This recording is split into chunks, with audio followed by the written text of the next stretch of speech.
ഇതൊക്കെ പണ്ടേ അറിഞ്ഞിരുന്നെങ്കിൽ ഞാനിപ്പോൾ എവിടെയോ എത്തിയേനെ. ഈ ബാഡ് പീപ്പിൾ എന്ന് പറഞ്ഞ കുറച്ച് ആൾക്കാരുണ്ട്. അത് ലയേഴ്സ് ആയിരിക്കും, അല്ലെങ്കിൽ ചീറ്റേഴ്സ്, ഗ്രീഡി ആയിട്ടുള്ള ആൾക്കാർ, ഇപ്പൊ കള്ളന്മാർ, അങ്ങനത്തെ ഒക്കെ വേണ്ടാത്ത പരിപാടികൾ ചെയ്യുന്നവർ. എപ്പോഴെങ്കിലും ആലോചിച്ചിട്ടുണ്ടോ അവർക്കെന്താ ഈ എല്ലാം കിട്ടുന്നേ, അവർക്കെന്താ വീണ്ടും വീണ്ടും അവർ വിചാരിച്ച കാര്യങ്ങളൊക്കെ കിട്ടിക്കൊണ്ടിരിക്കുന്നേ എന്നുള്ളത്. പ്രത്യേകിച്ച് ഈ കള്ളന്മാരൊക്കെ ഉണ്ടല്ലോ, അവർക്ക് ഭയങ്കര സുഖമായിട്ടായിരിക്കും മോഷ്ടിക്കാൻ പോണത്.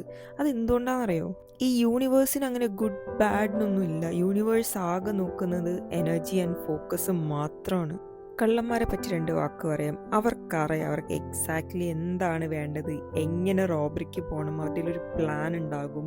അവർക്കൊരു പേടിയില്ല, ലിമിറ്റിംഗ് ബിലീഫ് ഇല്ല, അവരെ ബ്ലോക്ക് ചെയ്യാനൊന്നുമില്ല. Their intentions are so clear and they are well focused. പിന്നെ നമ്മളെപ്പോലെ കുറച്ച് ആൾക്കാർ വരും, കുറേ പേടിയും ലിമിറ്റിംഗ് ബിലീഫും ഹോപ്പ് എന്നൊക്കെ പറഞ്ഞ് വെയിറ്റ് ചെയ്ത് ഇങ്ങനെ ഇരിക്കുന്നവർ.